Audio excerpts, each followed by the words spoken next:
Tôi chiêng mặc nghe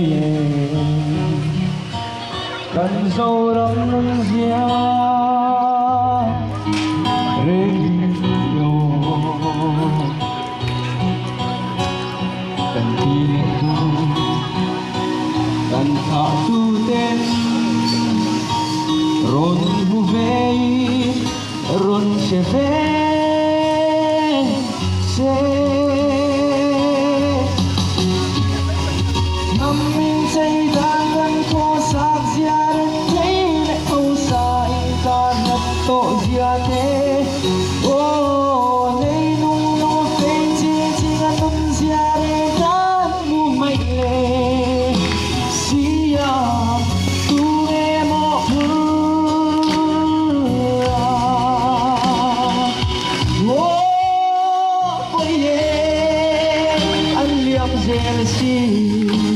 dầu đắng xiêm pha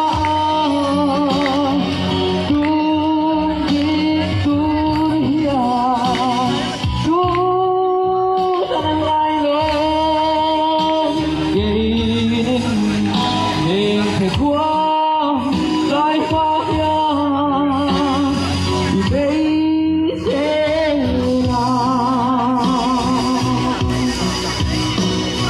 bây giờ bây giờ thì thêm tội chế bala zorang din hartunya tu buka ni in khata kang bunera ke in ganta le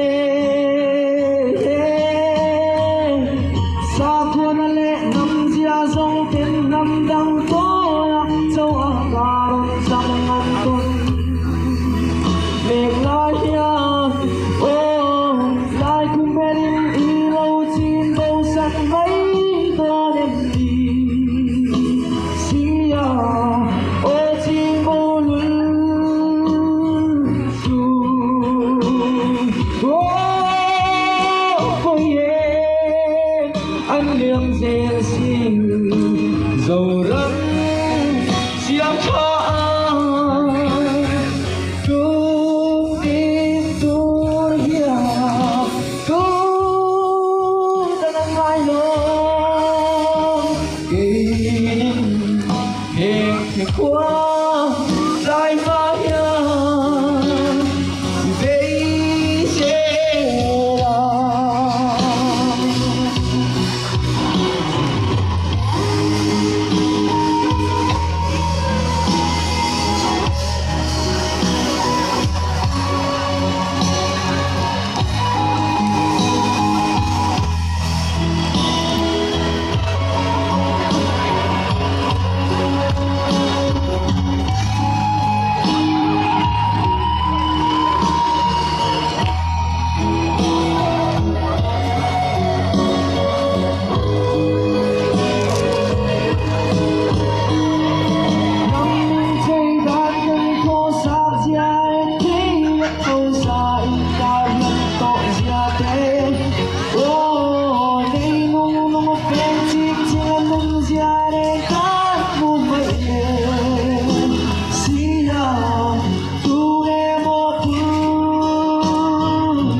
Hello.